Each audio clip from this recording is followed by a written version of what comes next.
Now, this Mr. Man, that's, by the way, in case you're wondering who these characters are, this was playing as Mr. Furious. He's like a guy who uses anger as a weapon, even though he's kind of sucky at it. Blue, Tank is there is a guy called the Blue Raja.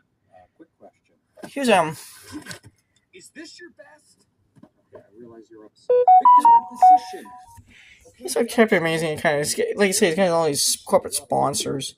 To know that the companies that make these fine products want me to be their spokesperson. So basically, he's kind of got ego, kind of like Tony Stark.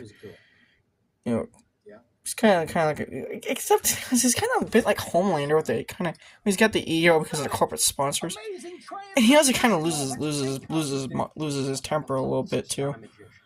You want big news, you have to have big fights. A superhero needs a supervillain, and thanks to you, we've got none left. Then get the Deathman. Deathman is dead. Okay. Father Doom, life without parole. Apocalypto's doing 50 years. Armageddon's in exile. Baron Von Chaos got the chair.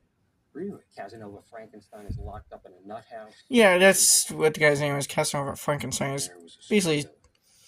Yeah, Casanova Frankenstein is basically like a mad scientist guy. Now, when this movie came out, it was actually meant to be a start of a potential franchise. Apparently, there's actually plans for a sequel, and I think an animated series. However, because the movie bombed, Universal abandoned any plans to turn it into a franchise. Now, I think it was like a few years later. I think it was like rumored that apparently Universal actually tweeted that there was talks of turning this into a TV series.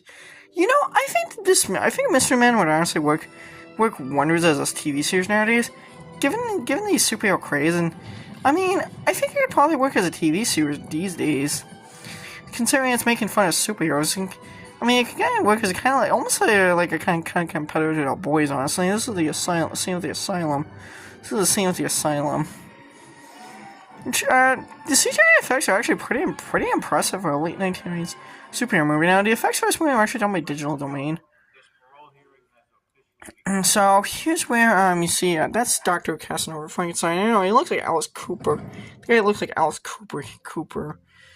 Yeah, that's the guy, Casanova Frankenstein. He's got his shirt off, and yes, he looks like Alice Cooper. Now, this is that guy. I want to say it's a guy who I think later popped up in. I'm trying to figure out who that guy is. Is this chick? Now this movie, it's got some promotion, but I don't think it just didn't get a huge marketing campaign, say, compared to, like, say, Batman, Robin, or X-Men, when they are superhero movies from the 1990s. I think it got, like, a Pepsi promotion, that was it, I think.